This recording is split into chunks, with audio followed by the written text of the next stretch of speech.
Alors dans les Tillandsia, il y a deux catégories. Donc nous on s'amuse à cultiver les deux. Donc on cultive les Tillandsia argentés qui ont un petit duvet sur le feuillage et qui seront beaucoup plus d'origine désertique, donc avec les mêmes besoins que les cactés. Ce sont des plantes qui vivent à l'état naturel entre l'Amérique centrale et l'Amérique du Sud. Donc les plantes les plus désertiques vont s'agripper sur des falaises ou des rochers, donc dans des zones beaucoup plus désertiques et avoir les mêmes besoins que les cactus, donc pouvoir supporter des températures jusqu'à 0 degré, ce qui nous permet de les maintenir dans des serres hors gel, qui vont supporter aussi le soleil direct est-ouest. Aucune va supporter le plein sud, mais c'est vrai que du coup ça permet d'ombrager un petit peu moins et de demander beaucoup moins d'humidité aussi. Après il va y avoir des Tillandsia verts, et donc des Tillandsia qui ont beaucoup plus de similitude avec l'orchidée et qui eux demandent beaucoup plus d'humidité à la base en fait. Et nous on les habitue dans nos serres à avoir des conditions assez extrêmes. On va les habituer depuis le départ à souffrir un petit peu, à demander de moins en moins d'humidité pour que dans les maisons des particuliers, elles s'adaptent beaucoup plus facilement en fait. Si on les maintenait à 70% d'humidité constamment, les Tillandsia verts seraient énormes très rapidement, mais il y aurait une demande d'adaptation pour pouvoir revenir dans les maisons après. Donc ce sont des plantes qui sont aussi très riches du coup au niveau de la décoration, puisque comme elles n'ont pas de racines, elles n'ont pas besoin de terre, et on peut vraiment s'amuser à les disposer sur un bois, un coquillage, un vase, suspendu à l'endroit à l'envers. Ce sont des plantes qui vont aussi grandir, fleurir, et de façon différente et de façon progressive toute l'année. Je vais avoir des floraisons vraiment de janvier à décembre selon les variétés en fait. Et donc l'avantage de ces plantes, c'est qu'elles ne demandent pas énormément de place non plus. Donc ça c'est vraiment le côté pratique aussi. Ça a eu aussi un inconvénient, c'est quand on a voulu s'installer en tant qu'agriculteur, parce qu'on n'avait pas assez de surface. Donc on a commencé en tant qu'artisan. Et au bout de 4 ans, en fait, l'avantage c'est qu'on avait des chiffres qui montraient qu'on pouvait réussir à vivre de notre culture. Et donc du coup on a réussi à s'installer en tant que jeune agriculteur. Donc du coup, le fait d'être jeune agriculteur, ça nous a permis, vraiment merci à la région et à la Chambre d'agriculture de l'Ardèche pour ça, qui nous a bien soutenus dans notre projet, parce que pour des projets, des plantes innovantes et des plantes qui ne sont pas connues, c'est pas toujours évident à faire bouger du monde.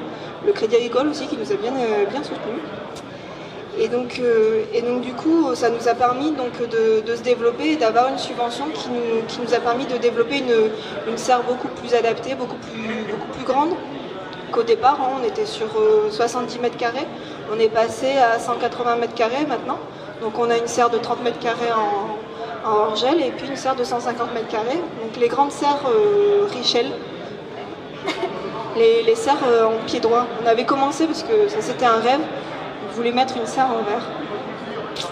Et les serres en verre, en fait, on s'est réalisé qu'on allait droit dans le mur au niveau du chauffage. Et puis ça avait beau pas être cher au niveau du démontage, au niveau du remontage, c'était très laborieux. Le double vitrage, c'était très très cher. Et puis au niveau du transport, une serre que vous achetez pas cher, en fait, ça vous revient très cher au niveau du transport quand même. Donc du coup, les serres en plastique en double paroi gonflée, c'est vraiment une belle alternative entre le serre tunnel qui n'est pas très très esthétique et cette serre qui est quand même en plastique mais à pied droit et qui est vraiment très bien isolée aussi. Donc on est parti sur ce système de serre en fait. Et ensuite on ne s'est pas arrêté là parce qu'on a eu des aides, on a croisé en fait France Agrimer qui proposait des aides il y a 2 ans.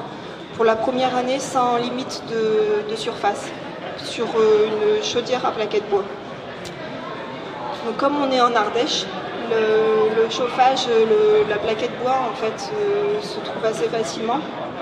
Donc du coup ça nous faisait une économie de 50% au niveau du chauffage, parce qu'au niveau des plantes tropicales, les Tillandsia verts, en fait il faut quand même pouvoir les chauffer. On est en bord de rivière, donc on peut descendre à moins de 10 degrés. Et là, je suis obligée de chauffer autour de 10-15 degrés de mes serres, en fait. Et dès que vous chauffez au-dessus de 10 degrés, ben, chaque degré, c'est un gouffre supplémentaire. J'en avais pour plus de 4 000 euros entre 4 000 et 5 000 euros de fuel par hiver. Donc là, ça a été assez impressionnant.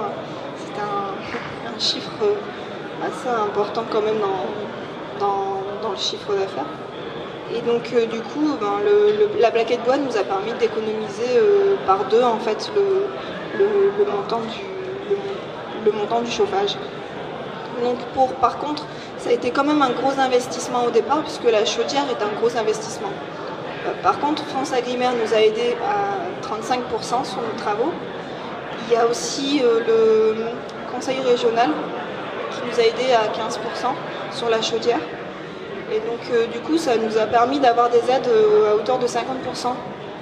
Et c'était pas négligeable.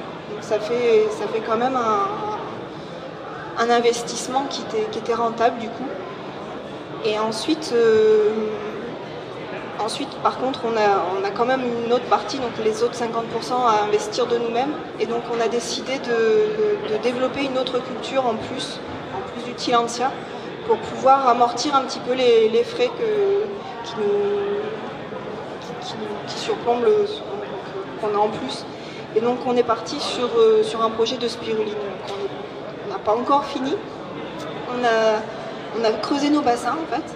Donc on a fait un plancher chauffant dans les bassins de façon à pouvoir cultiver la spiruline également l'hiver, puisqu'il y a beaucoup de spiruliniers qui ne cultivent pas encore l'hiver en fait. Et donc du coup, le fait de pouvoir la cultiver toute l'année, on a beau avoir un peu moins de surface que la plupart des spiruliniers, on pourra avoir une culture toute l'année. Et donc le fait de chauffer les bassins et de mettre nos plantes par-dessus, on va avoir une humidité, une chaleur sur les plantes et puis un cycle qui va permettre entre la spiruline et le Tillandsia de se nourrir chacun et qui risque d'être assez intéressant. Donc voilà, petit à petit on progresse. Au niveau de la commercialisation, sur le Tillandsia, on le cultive essentiellement pour le vendre aux particuliers beaucoup. Donc on fait de plus en plus d'expositions, donc des salons de plus en plus typiques. Au départ on faisait tous les marchés locaux possibles.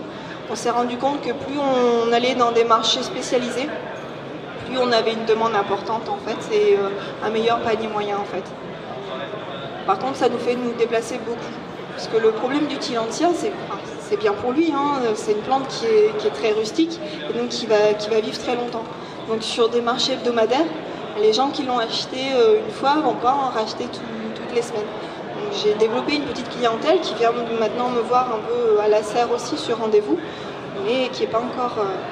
que je ne peux pas vivre que de marchés locaux en fait. Donc du coup je me déplace beaucoup. Donc je vais aller de Bourges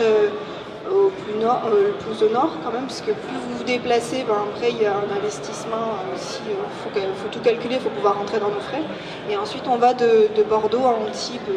Donc on bouge beaucoup. Pour pouvoir bouger comme ça et laisser une serre de plantes tropicales toute seule, il faut automatiser au maximum et prendre des risques. Donc on n'est pas à l'abri d'avoir des problèmes sur notre culture. Par contre, on a automatisé au niveau de la brumisation, au niveau de l'ouverture de serre aussi. Donc on a une fenêtre qui s'ouvre toute seule. Donc voilà, on essaye d'optimiser au maximum. On fait aussi de plus en plus de ventes aux professionnels. Il y a quelques fleuristes qui s'ouvrent un petit peu à notre culture, à la façon de la mettre en composition.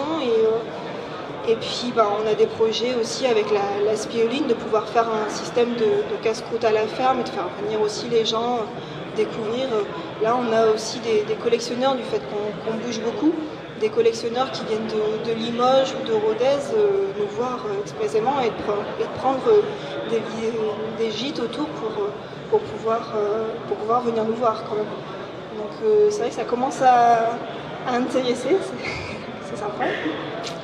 Et puis